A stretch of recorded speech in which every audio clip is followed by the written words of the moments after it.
Hi friends. ఈరోజు కూడా మళ్ళీ ఇంకో మంచి కథతోటి మీ ముందుకు వచ్చేసాను. మళ్ళీ ఆ కథ ఏంటో చూసే ముందు మీకు ఈ కథ చూశాక ఎలా ఉంది అనేది ఒక్క కామెంట్ చేసి వెళ్ళండి.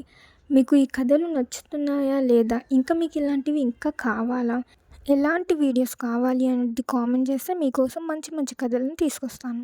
మరి కథలోకి వెళ్ళిపోదామా? Let's go to the video. ఇది ఒక పురాతన కథ.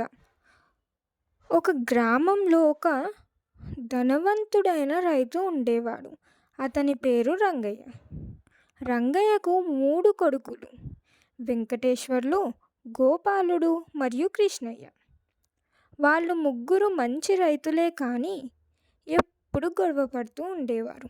అది చూసి రంగయ్య చాలా బాధపడేవాడు. నా కొడుకులు ఎందుకు ఇలా గొడవ పడుతున్నారు? ఇంత ధనం ఉంది, అయినా కూడా వీళ్ళు కలిసి ఉండడం లేదు. వీళ్ళు ఇలా ఉండడం నాకు ఇంత కూడా నచ్చడం లేదు.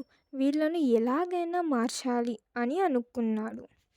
ఒకరోజు రంగయ్య తన పిల్లలను తన దగ్గరకు పిలిచి వాళ్లకు ఒక పాఠం నేర్పించాడు. అతను మొదట వెంకటేశ్వర్లకు ఒక బొంగు ఇచ్చి విరవమన్నాడు. వెంకటేశ్వర్లు సులభంగా విరిచాడు. ఆ తరువాత రంగయ్య 3 బొంగులను ఒక చోటుగా కట్టి గోపాలుడిని విరవమన్నాడు.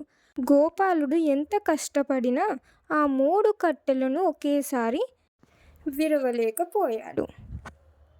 అప్పుడు రంగయ్య వాళ్లకు ఈ విషయం చెప్పాడు. ఒక బొంగు సులభంగా విరగవచ్చు, కానీ 3 కలిసి ఉంటే విరగవు. మీరు 3 కలిసి ఉంటే ఏ సమస్య వచ్చినా దాన్ని అధిగమించవచ్చు. అందుకే మీరు ఎప్పుడూ కలిసి ఉండాలి.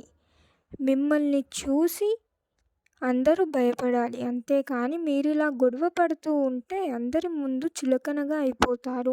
మీ 3 అన్నదమ్ములను చూసి వేరే వారు ఎంత మంచిగా ఉన్నారు అని అనుకోవాలే కానీ వీళ్ళు ఎప్పుడు గొడవ పడుతూ ఉంటారు అని చులకనతో మిమ్మల్ని చూడకూడదు అని రంగయ్య వాళ్ళతో చెప్తాడు. ఆ విషయం విని ఆ 3 కొడుకులు ఎప్పుడు మనం కలిసి ఉండాలి అని అప్పటి నుంచి సంతోషంగా కలిసి ఉండడం మొదలుపెట్టారు.